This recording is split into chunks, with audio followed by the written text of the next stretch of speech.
कानून व्यवस्था को लेकर यूपी पुलिस की चौतरफा बदनामी होती रहती है। इसके बावजूद देश के सबसे बड़े सूबे के हालात नहीं बदलते। दिल्ली से सटे गाजियाबाद में दो वारदातें हिला देने वाली हैं। पहली वारदात है कौशांबी की, जहां पर चेन लूटने आए लुटेरों ने 4 साल की बच्ची को गोली मार दी, और दूसरी वारदात है गाजियाबाद के राजनगर की, जहां एक डॉक्टर के घर में हथियारबंद लुटेरों ने महिला को गोली मार दी। अब ऐसे में सवाल है कि गाजियाबाद में कहां है कानून? दो तस्वीरें गंभीर सवाल खड़े कर रही हैं कि आखिर गाजियाबाद में कहां है कानून। कौशांबी में एक बच्ची को लुटेरों ने गोली मार दी, तो दूसरी तरफ गाजियाबाद में एक महिला के घर में घुसकर लुटेरों ने लूटपाट की वारदात को अंजाम दिया, और जब महिला ने विरोध किया तो महिला को गोली मार दी। दोनों इस वक्त अस्पताल में भर्ती हैं। तो मुशिका की पूरी कहानी आपको दिखाएंगे। पहले इस वक्त की बड़ी खबर, गाजियाबाद में एक डॉक्टर के घर हथियारबंद बदमाशों ने एक महिला को गोली मार दी है। यह वारदात हुई है राजनगर इलाके में डॉक्टर डीपी सिंह के घर पर। लूट के इरादे से घुसे हथियारबंद बदमाशों को जब डॉक्टर की पत्नी ने इसका विरोध किया, उस लूटपाट का, तो बदमाशों ने उसे गोली मार दी। महिला इस वक्त हॉस्पिटल में भर्ती है। बताया जाता है कि बदमाश कई राउंड फायरिंग करके वहां से फरार हो गए। पुलिस के हाथ अब भी खाली है। बदमाश लूटपाट की वारदात को अंजाम देने के बाद महिला को उन्होंने गोली मारी, और उसके बाद वो बड़ी आसानी से वहां से फरार हो गए। लेकिन अब तक किसी की गिरफ्तारी नहीं हुई है, और ये महिला इस वक्त अस्पताल में भर्ती है। और वजह इस वक्त हमारे संवाददाता पीयूष इस वक्त जुड़ चुके हैं। पीयूष, क्या किसी की गिरफ्तारी हुई अब तक? देखिए, दोनों ही वारदातों में अभी तक गिरफ्तारी नहीं हुई है।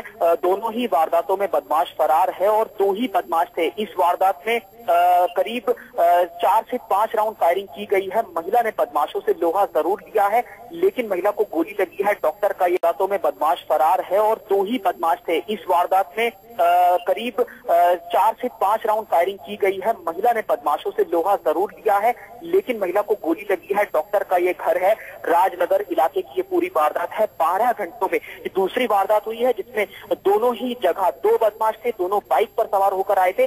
दोनों ही वारदातों में सुराग के नाम पर अभी पुलिस खाली हाथ है। जी चलिए पीयूष, आप हमारे साथ बने रहें। तो गाजियाबाद में बदमाशों ने 4 साल की बच्ची को भी नहीं बख्शा है। चेन लूटने की कोशिश के दौरान बदमाशों ने गोली चलाई, और यह गोली 4 साल की मिशिका को लग गई। मिशिका अस्पताल में मौत से लड़ रही है। वहीं आरोपी फरार है। और खास बात यह है कि यह वारदात कौशांबी में दिल्ली के सीएम के दफ्तर से चंद कदमों की दूरी पर हुई है।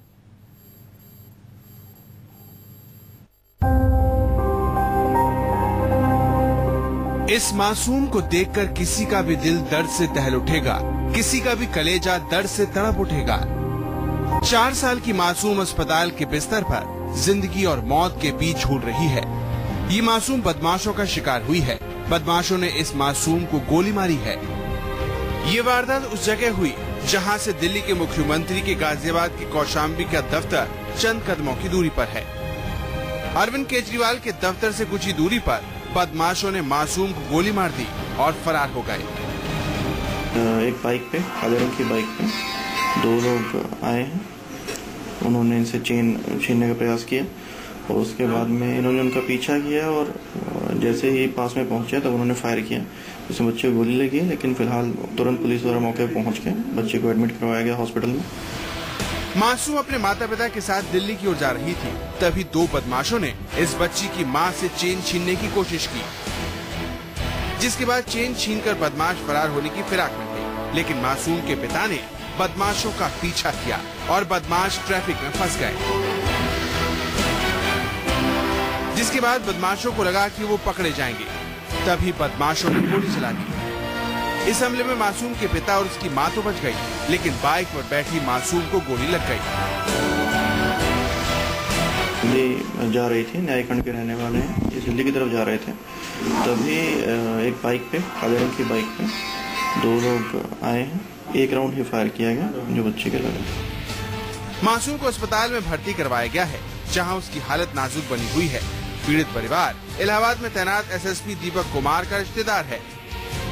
मामला हाई प्रोफाइल है, बावजूद इसके पुलिस की गिरफ्त से आरोपी फरार है। सवाल ये उठता है कि बदमाश क्या इतने बेखौफ हो गए हैं कि चंद फासले पर दिल्ली के मुख्यमंत्री का दफ्तर होने के बावजूद वो फायरिंग करते हैं और फरार हो जाते हैं। पीयूष गौड़, गाजियाबाद, न्यूज़ 24। पीयूष गौड़ हमारे संवाददाता लगातार बने हुए। पीयूष, ये बताइए कि इस वक्त मिशिका की हालत कैसी है? इशिका की हालत अभी गंभीर बनी हुई है। अस्पताल में उसे भर्ती कराया गया है, यशोदा अस्पताल में उसे भर्ती कराया गया है। पुलिस ये कह रही है कि उसके होश में आने का भी इंतजार किया जा रहा है। जो उसके माता पिता हैं उनसे पूछताछ की गई है, जो नाकाबंदी है वो की गई है पूरे इलाके में, और दूसरी वारदात इसी दौरान हो जाती है। दोनों ही वारदातों में जैसा कि पता चला है कि 2 ही बदमाश थे। तो पुलिस से ये सवाल भी हमने जरूर किया कि कहीं कोई एक सिंडिकेट, एक गैंग तो काम नहीं कर रहा है। तो पुलिस का इस बात से भी इनकार नहीं है, लेकिन जांच की बात जरूर कर रही है पुलिस।